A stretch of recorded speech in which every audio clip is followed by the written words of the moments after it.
फिर आगे देखते हैं। सेकंड क्या आता है, गुरुत्वाकर्षण बल। इन दोनों में हमें रिलेशन निकालना है, तो देखते हैं गुरुत्वाकर्षण बल के लिए।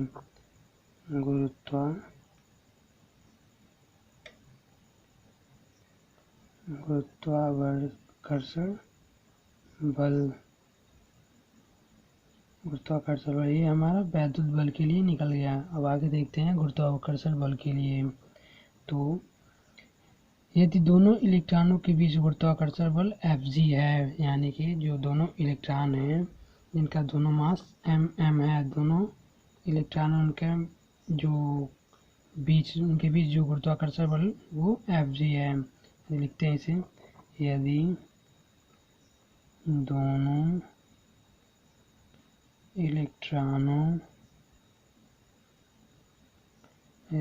इलेक्ट्रॉनों के बीच गुरुत्वाकर्षण बल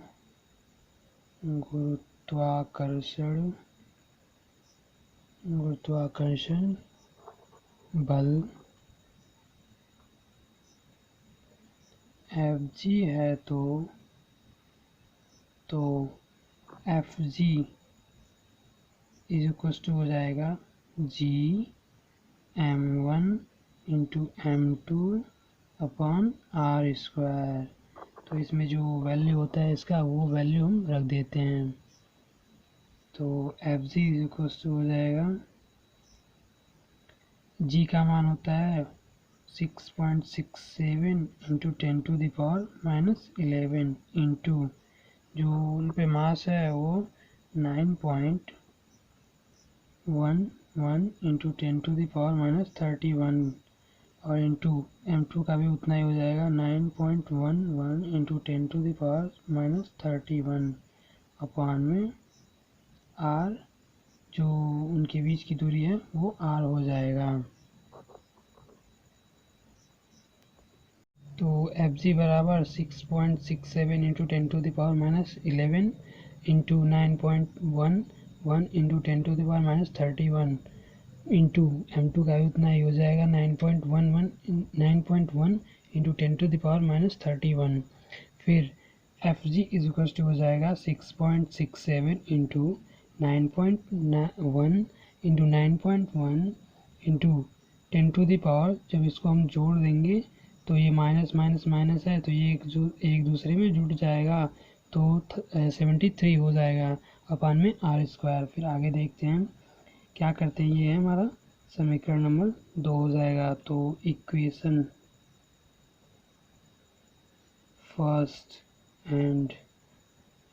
फर्स्ट और डिवाइडेड बाय इक्वेशन सेकेंड। तो देखते हैं Fe अपॉन में Fg। तो देख लेते हैं Fe का मान कितना था, 2.56 इंटू 2.56 इंटू 9 इंटू 10⁻⁻29 था।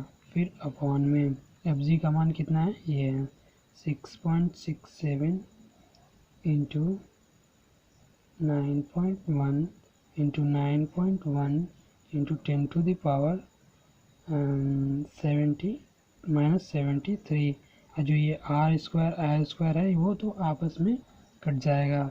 तो Fe अपॉन में Fg इज इक्वल टू हो जाएगा 2.56 इंटू 9 अपॉन में 6.67 इंटू 9.1 इंटू 9.1 मल्टीप्लाई में 10⁻73 को ऊपर ले जाएंगे तो इसमें बच जाएगा 44।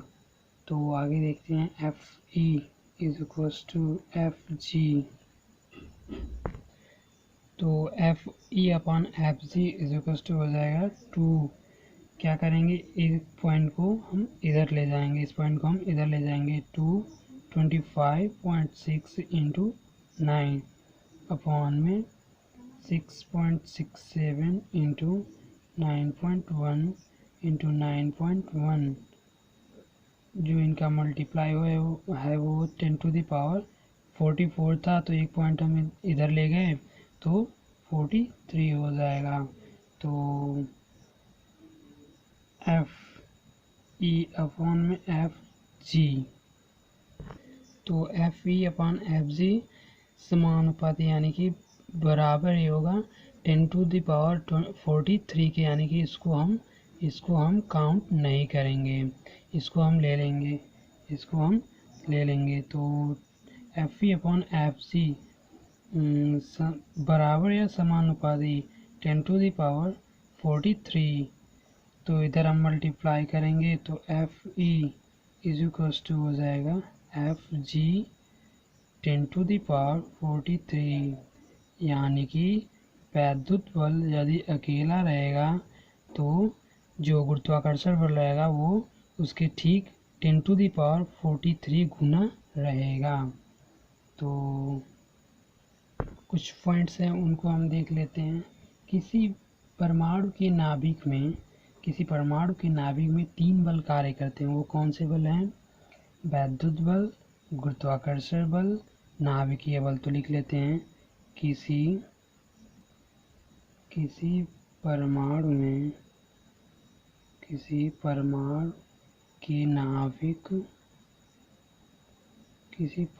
के नाभिक में 3 बल कार्य करते हैं, 3 बल कार्य करते हैं। वो कौन बल है? तो देख लेते हैं। वैद्युत बल, सेकेंड गुरुत्वाकर्षण बल, और थर्ड है वो है नाभिकीय बल।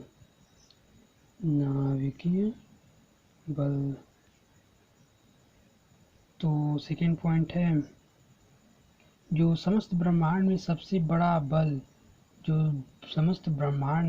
बड़ा बल नाभिकीय बल होता है। जो ये बल होता है नाभिकीय बल, वो ब्रह्मांड में सबसे बड़ा बल होता है। तो लिख देते हैं इसे, समस्त ब्रह्मांड में सबसे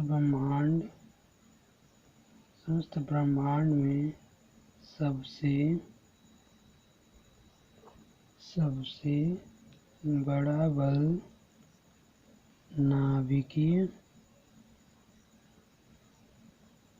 नाभिकीय बल होता है। तो इनके बीच के जो मतलब इंक्रीजिंग और डिक्रीजिंग ऑर्डर है उसे देख लेते हैं। तो फर्स्ट पर होता है नाभिकीय बल।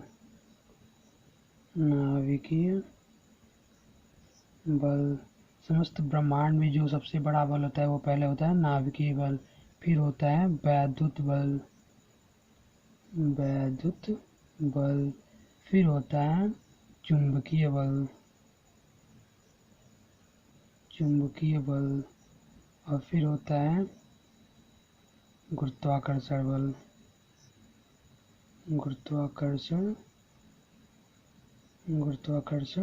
बल। यानी कि समस्त ब्रह्मांड में जो नाभिकीय बल होता है वो सबसे बड़ा बल होता है, फिर होता है वैद्युत बल, फिर होता है चुंबकीय बल, उसके बाद सबसे लास्ट में होता है गुरुत्वाकर्षण बल। यानी कि इसे सिंबल बेस पर देख लेते हैं। तो एफ एन यानी कि नाभिकीय बल, फिर एफ ई, फिर एफ एम, फिर एफ जी। यही हमारा इनका ऑर्डर होता है।